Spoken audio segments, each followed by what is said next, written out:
Do what thou wilt shall be the whole of the law. That is probably the most famous slogan that's attributed to Aleister Crowley and his philosophy, religion, magical system of Thelema. Now, I'm not a member of Mensa, okay? I don't think I could get in.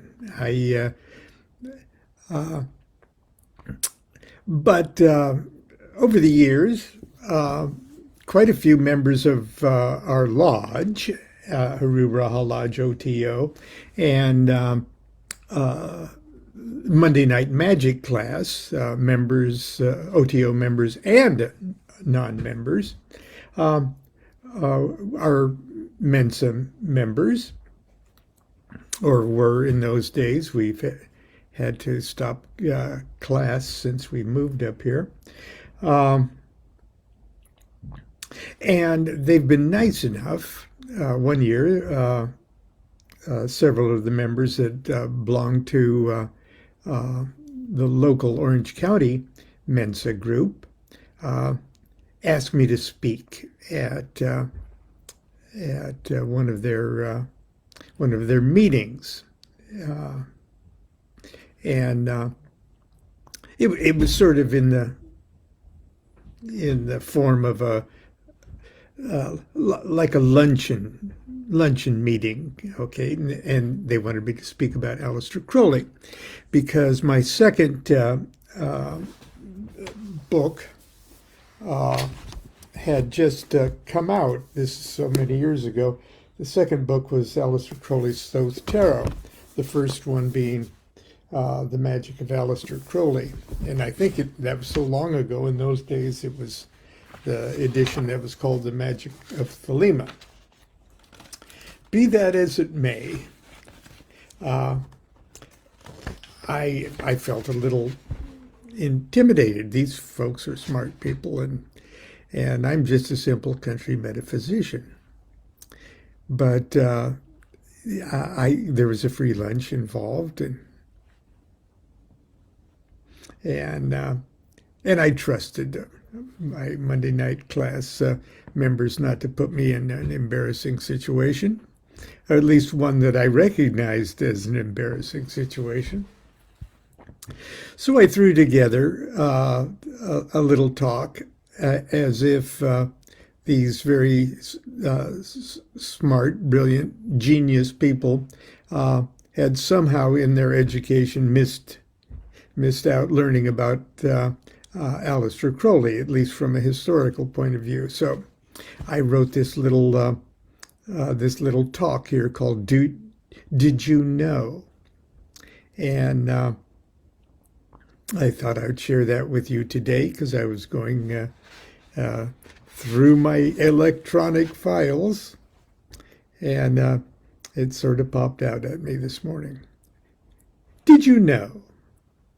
Did you know that before the United States entered World War I in 1917, England had been fighting and losing to the Germans since 1914? And did you know that public sentiment in the United States was very strong for us to enter the war on Germany's side, and that our government was thinking seriously about doing just that?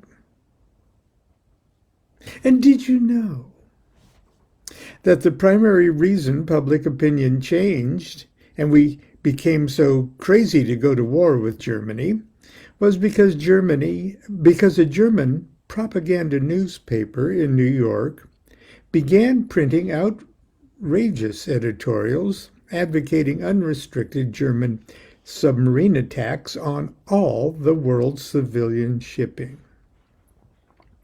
Editorials that announced that Kaiser Wilhelm was the new Parsifal, the new Jesus Christ incarnate. Editorials that screamed to the world that it was Germany's God-guided destiny to rule the world and enslave all nations. And did you know that these editorials were quoted by outraged U.S. senators and congressmen who used them as evidence that America must go to war to save England and the world against the insane and bloodthirsty Huns? Well, the rest, as we say, is history. The U.S. did, of course, enter the war on England's side, and we were the deciding factor in Germany's defeat. But did you know that those wild editorials, those editorials that caused an apathetic United States to rise up and go to war, those outrageous and insanely provocative newspaper editorials did not reflect German foreign policy or sentiment? They were crazy, yeah. But any warmongers are crazy as far as I'm concerned. I'm digressing here. But they weren't that crazy, okay? And did you know that when the real German Foreign Office, who for 3 years had been walking on eggshells, trying quite successfully to convince Americans and the American government that Germany was a reasonable country and justified in their actions, that this was a European matter. When these guys saw those editorials, their jaws dropped to the floor. They slapped their foreheads and said, remember, I'm talking to the Mensa people here, Mein Gott, who das freaking Dummkopf bin writing these nutso-poopin' mutar-freaking articles? We gonna lose the war. We gonna lose der war. I'm not above that. Did you know the person who wrote those nutso-poopin' mutar-freakin' articles was not a German patriot? He was an English spy. An insanely brilliant secret agent provocateur who, more than any single individual on earth, was responsible for compelling a reluctant United States to amass one of the greatest armies in the world, to come to the rescue of his beloved England and change the geopolitical destiny of the planet. That's magic. And speaking of magic, did you know that a few years later, when England was again in trouble with the Germans, that this same secret agent, at the request of his friend, Naval Intelligence Officer Ian Fleming, yes, the creator, James Bond, provided Winston Churchill with invaluable insights into the superstitions and magical mindset of Adolf Hitler and the leaders of the Third Reich, and that he advised that Churchill exploit the Nazis' magical paranoia by being photographed as much as possible, giving the two-fingered V for victory gesture. This sign is that of Apophis and Typhon, the Egyptian god of a powerful symbol of destruction that, according to magical tradition, is capable of defeating the perverted solar energies represented by the swastika. Churchill took his advice. That's magic. Shifting gears here for a moment. Did you know that before 1927, astrology was not a household word in the Western world? that there were no popular books on the subject, no newspaper daily horoscopes. Hardly anyone knew their sun sign, or knew that Leos were pushy, or that Scorpios were sometimes too hot to handle. Nobody ever used the pickup line, "Hey baby, what's your sign?" There were no astrological calendars or birthday cards, no zodiac keychains, coffee mugs, or condoms.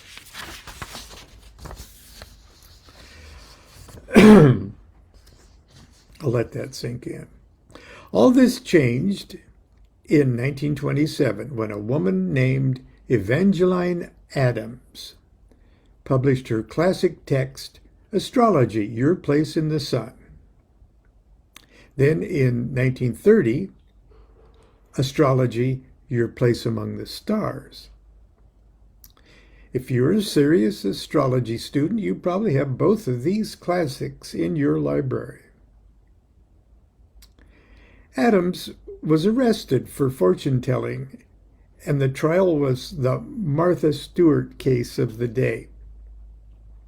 The judge eventually dismissed the case when Adams, armed only with the birth information of the judge's son, predicted with uncanny accuracy the details surrounding the events of the boy's life. It blew the mind of the judge, it really did. Okay.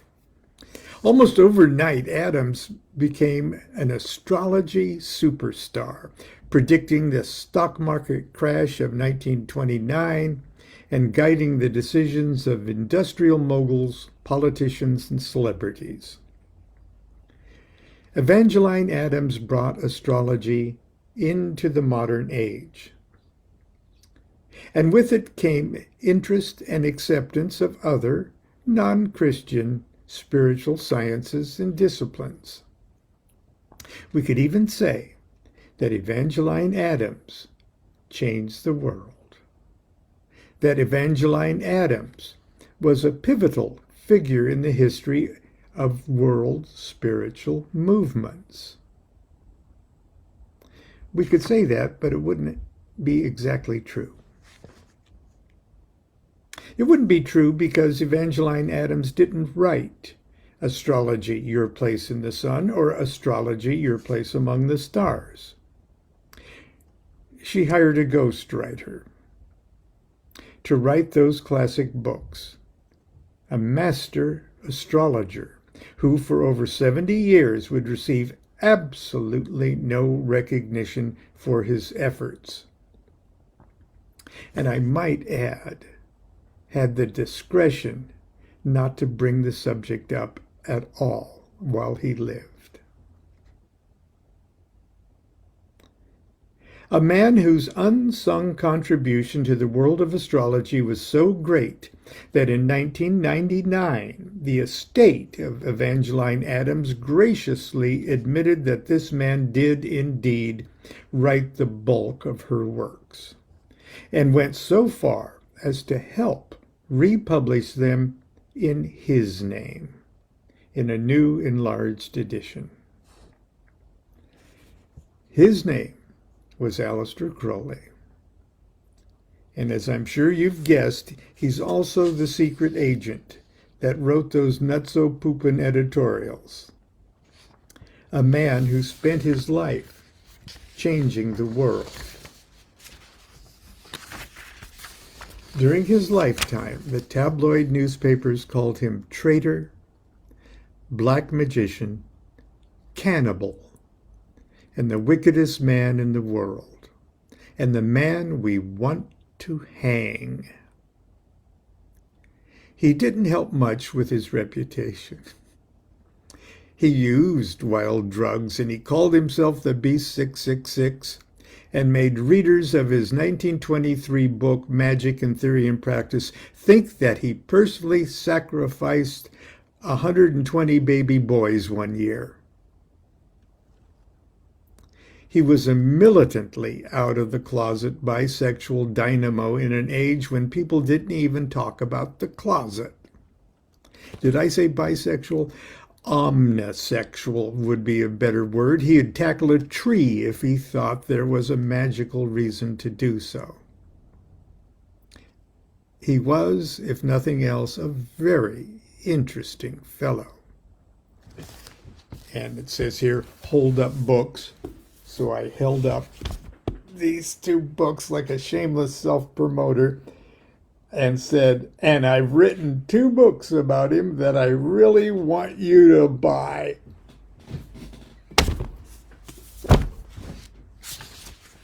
And I could say the same for you.